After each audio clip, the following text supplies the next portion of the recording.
ये कहानी है महाभारत की। महाभारत के युद्ध में अनेक योद्धाओं ने भाग लिया था। उस युद्ध में अधिकतर योद्धाओं के युद्ध करने के पीछे अपने अपने स्वार्थ थे। पांडवों को अपनी खोई हुई प्रतिष्ठा और अपना राज्य वापस चाहिए था। दुर्योधन को अपना राज्य बचाना था।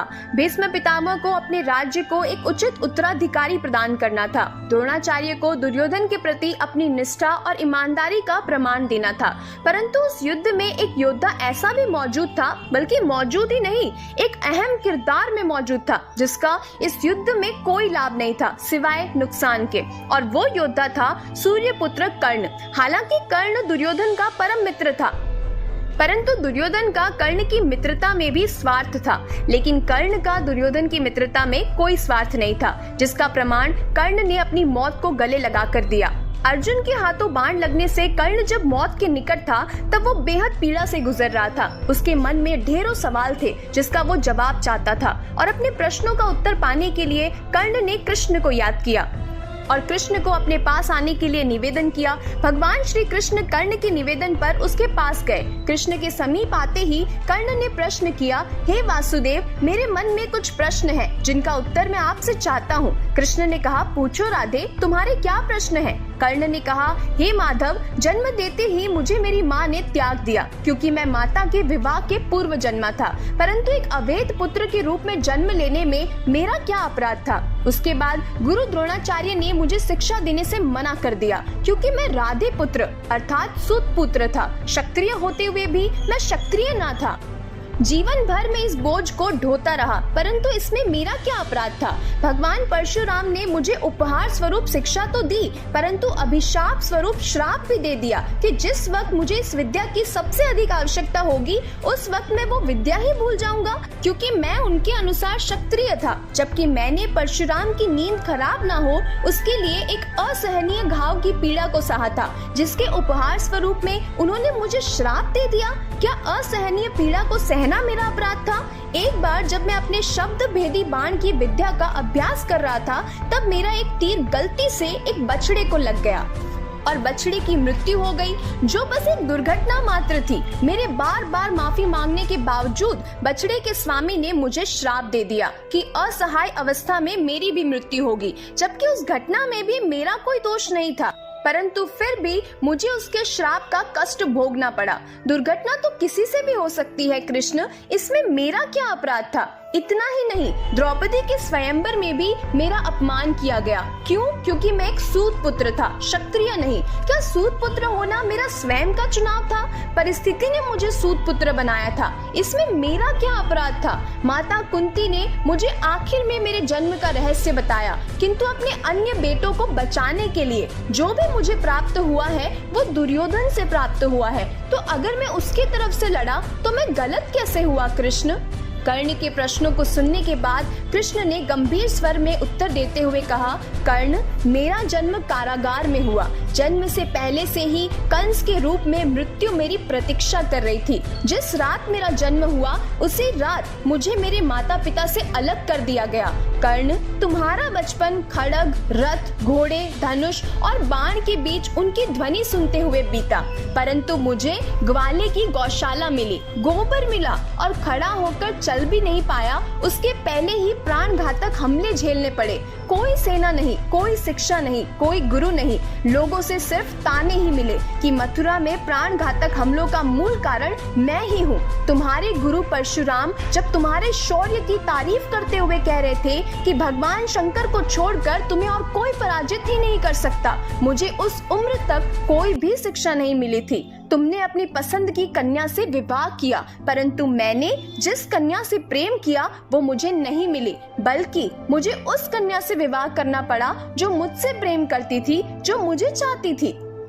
जरासंध से बचाने के लिए मुझे मेरे पूरे समाज को यमुना के किनारे से हटाकर एक दूर समुद्र किनारे जाकर बसाना पड़ा, जिसके लिए मुझे रणभूमि छोड़कर भागना पड़ा, और रणभूमि से पलायन करने के कारण मुझे भी कायर कहा गया। जरा विचार करो कर्ण, अगर दुर्योधन युद्ध जीतता है तो तुम्हें बहुत श्रेय मिलेगा, लेकिन अगर धर्मराज युधिष्ठिर युद्ध जीतते हैं तो मुझे क्या मिलेगा? मुझे केवल युद्ध और युद्ध से निर्माण हुई समस्याओं के लिए दोष दिया जाएगा।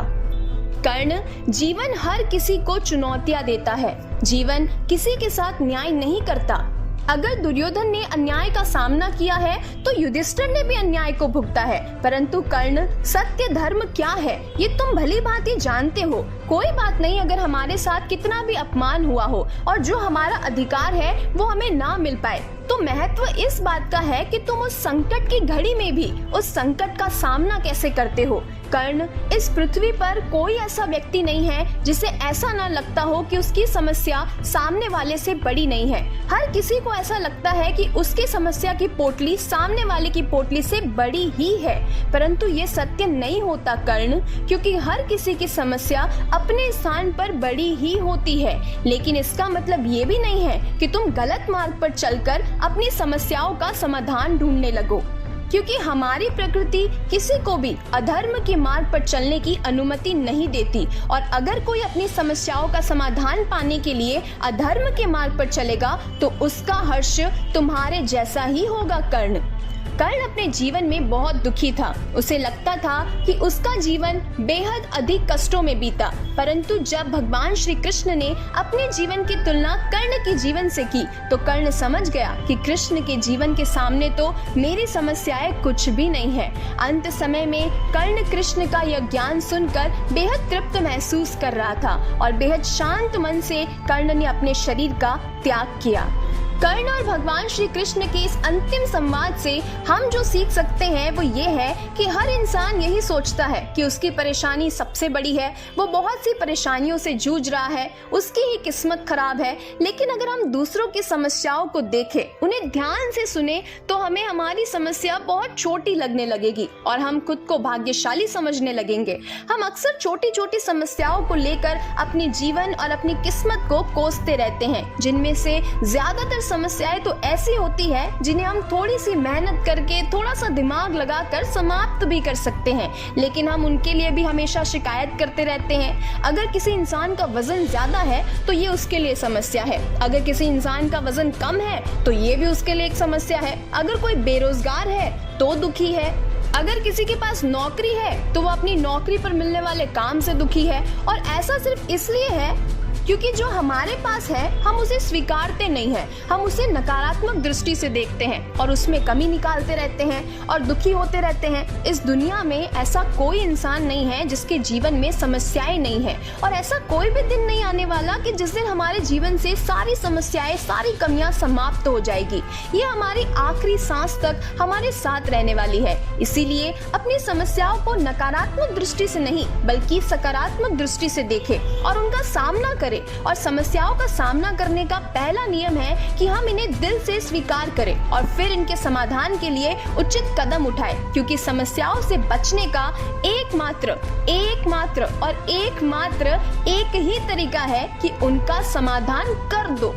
तो मिलते हैं ऐसी और भी नई कहानियों के साथ, ज्ञान भरी बातों के साथ। तब तक के लिए जीवन की इस खूबसूरत किताब को पढ़ना जारी रखिएगा।